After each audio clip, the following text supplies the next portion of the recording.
అహమిత్యేవ విభావయే, ఎందుకు అక్కడ భవానీ ఎందుకు పెట్టాలి? అహమిత్యే విభావయే భవాని అన్నప్పుడే తత్పదార్థ స్వరూపం సత్పదార్థమే భవాని. ఆ భవాని అనగానే అహమస్మి అయిపోయో. అది భవాని అనేటప్పుడు పరబ్రహ్మమని ఎంత అర్థం ఉన్నదో ఆ పరబ్రహ్మము అహమునకు భిన్నము కాదు, అహముగా స్ఫురిస్తున్నది అదే. నవీనార్కభ్రాజన్మణి కనక భూషా పరికరై పృతాంగీ సారంగీ రుచిత నయనాంగీకృత శివా తటిత్పీతా పీతాంబర లలిత మంజీర సుభగా మమాపర్ణ పూర్ణ నిరవధి సుఖైరస్తు సుముఖీ. నిజానికి పరబ్రహ్మ పదములన్నీ ఇక్కడ చూపిస్తున్నాడండి. పరబ్రహ్మముకి ఏ శబ్దాలు ఉంటాయో అవన్నీ అమ్మవారివే. అమ్మవారే పరబ్రహ్మం కదా, ఇంకోటి ఏమున్నది? అందుకే పరబ్రహ్మస్వరూపిణి చదువుకుంటున్నాం కదా అమ్మవారిది. నవీనార్కభ్రాజన్ మణికనక భూషా పరికరై.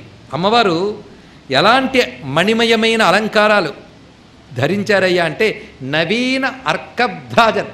నవీన అంటే అప్పుడే ఉదయించినటువంటి అర్కభ్రాజత్, సూర్యుని వలె మెరిసిపోతున్న మణిమయమైన స్వర్ణాభరణములు ధరించిందిట. అంటే స్వర్ణాభరణాలు ధరించారు. ఆ స్వర్ణాభరణాల్లో మణులు తాపారు, రత్నాలు. ఆ రత్నాలు ఎలా ప్రకాశిస్తున్నాయి? ఉదయించిన సూర్యుని వంటి ప్రకాశము. అంటే కెంపులండి, ఇంకోటి ఏమున్నాయి? ఆ కెంపుల కాంతులుట. అవి తాపిన బంగారు ఆభరణాలు. అందుకే స్వర్ణకాంతులు ఉన్నాయి, హిరణ్యవర్ణం అన్నట్లుగా. దానిలో తాపినవన్నీ కూడా ఆ ఎర్రరత్నాలే. అమ్మవారికి అన్నీ ఆ ఎర్రరత్నాలే తాపి ఉన్నాయి మొత్తం కూడా. ఈ చెప్పడంలో సర్వారుణ అనే శబ్దాన్ని ధ్వనింపజేస్తున్నారు. ఆవిడ అరుణ, ఆవిడ ధరించిన ఆభరణములన్నీ అరుణమే. అందుకే జ్వలత్కోటి బాలార్క భాసారుణాంగీ అని భవానీ భుజంగ ప్రయాతంలో చెప్పిన మాట ఇక్కడ మరొకసారి స్పష్టమవుతుంది కదా. ఆవిడ ఆభరణములు అరుణములే, ఆవిడ యొక్క శరీర వర్ణము అరుణమే. అందుకే ఆఖరిగా ఆవిడ కట్టిన వస్త్రం కూడా అరుణమే కదా. అరుణారుణ కౌసుంభ వస్త్ర భాస్వత్ కటీతటి. ఆ సర్వారుణ అనే భావం మనలో నిలపడానికి నవీనర్కభ్రాజన్మణి కనక భూషా పరికరై. అంతేకాదు అమ్మవారి యొక్క మంత్రాలని చెప్పేటువంటి అరుణోపనిషత్తు ఒకటి ఉన్నదండి. అందులో విశేషమైనవి అమ్మవారి శ్రీ విద్యా మంత్రం అంతా అక్కడ కనబడతాయి అరుణోపనిషత్తులు. ఆ అరుణోపనిషత్తుని ఎందుకు చెప్పారు?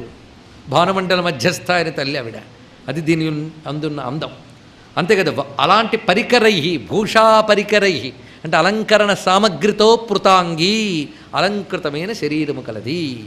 సారంగీ రుచిత నయన.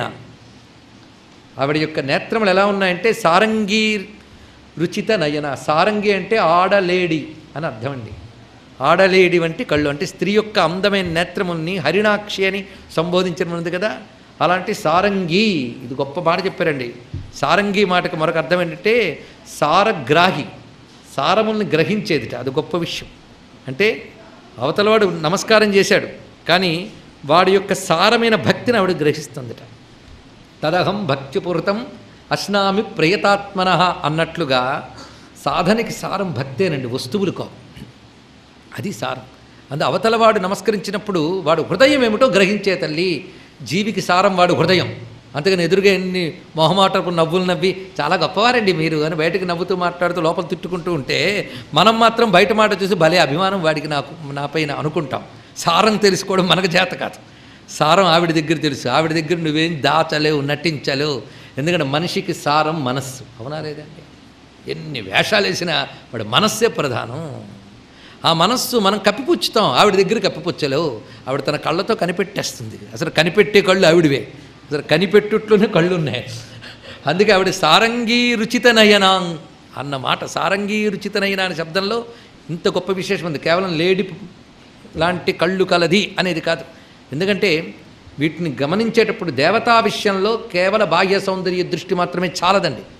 సారంగీ రుచితనయిత అంటే లేడి వంటి కన్నులు కలది అని చెప్తే బాగుందండి, చాలదు. సారమును గ్రహించే నేత్రములు, అంత లోకాన్నతటి కనిపెట్టే కళ్ళ తల్లి